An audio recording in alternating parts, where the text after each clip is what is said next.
I know that creation takes time and effort, but sometimes you can recognize that exact moment when inspiration strikes. You're suddenly stricken with the realization that you must do something. At least, that's how it happened to me.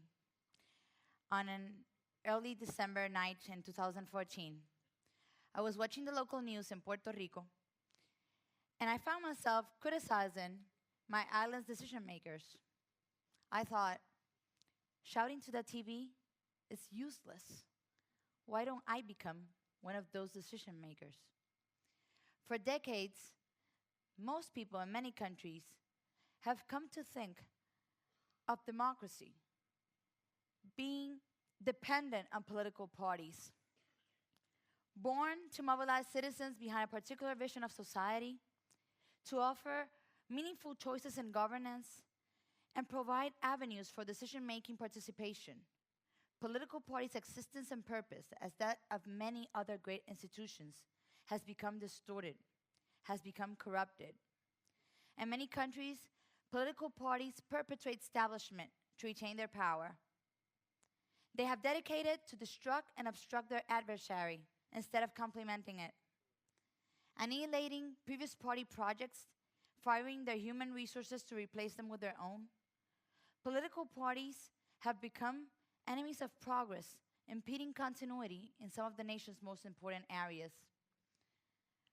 Dominated and controlled by high interests who finance their campaigns, they now pre-select the candidates from which we'll choose from. Those same candidates that once in power will serve those same interests and not the people. They have failed to respond to citizens' concerns, becoming wildly distrusted and distrusted. They've hijacked democracy.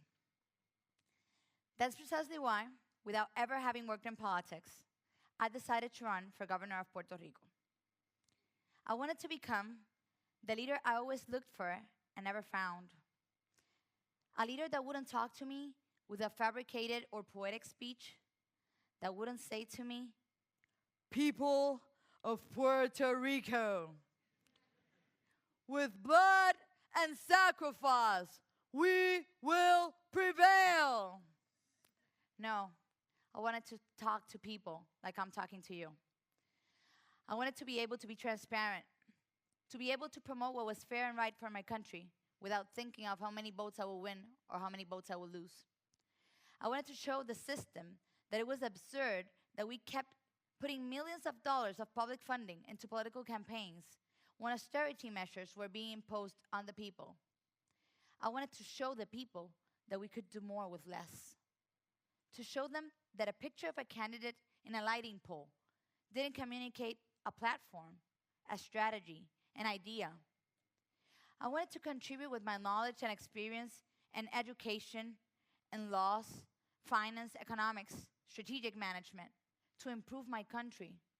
But I didn't want to become part of the highly narrow-minded and corrupt political parties that brought us to our worst fiscal and social crisis. A crisis that has us each week deciding if we pay bondholders or if we provide therapy to special ed children. A crisis that has us each week deciding if we buy gasoline for police cars, for fire trucks, for ambulances, or we pay public debt. The same crisis that has led 76,846 young people to leave our country last year alone. That's why on March 17, 2015, I was the first person in Puerto Rico to launch a candidacy for the governorship as an independent candidate. I rejected matching public funds. I went to speak to universities, to festivals, public squares, parks, under the trees. Any place was good to inform, to educate, to propose. Not in the typical political promising way. I didn't want to sell a dream to our people. I wanted to tell them what we could do with the resources we had. I eliminated media as an intermediary. That same media that would obstruct and distort my message because they were perpetuating the establishment that sustain their industry. I talk to the people directly through social media. That way, I gathered more followers than any other candidate in Puerto Rico's political history. And I found the answer in part to that old question of how you transform follows or likes into action. With that small army, I edified a team of over 1,000 volunteers that helped me gather the endorsements for the officialization of my candidacy, 26,882 signatures in Puerto Rico. We kept working. Now that team keeps growing every day. A team composed of people from all ideologies, from all sectors, decided to contribute to their country, not expecting a favor, a contract, not expecting money. They want to change things in our island.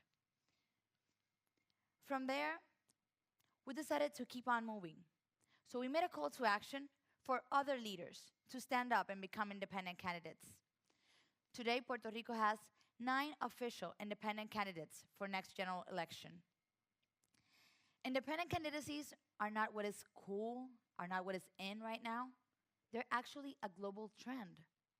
We're seeing them rise and win in countries all over the world. Greece, Egypt, Spain, Mexico, Pakistan, Malaysia, Hong Kong, Australia, New Zealand, Italy, and states like Maine, Rhode Island, Texas, Illinois, Alaska. We are seeing professionals, experts, community leaders become part of their systems of governance, contributing to their improvement through their knowledge, making them work for the people.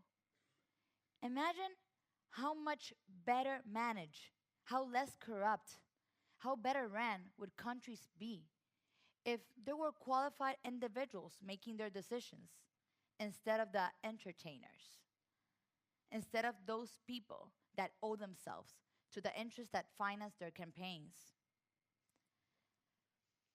Life is only one.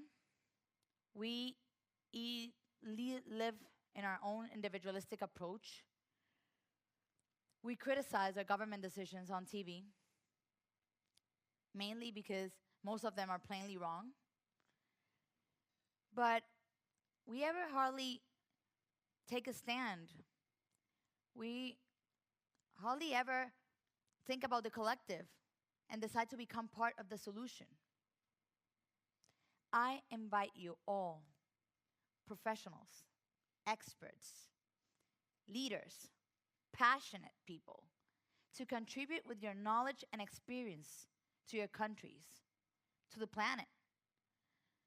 You don't have to be a politician. I think it's time for all of us to stop shouting at the TV like I did.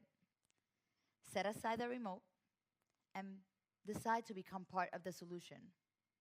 At the end of the day, democracy, it's in all our hands. Thank you.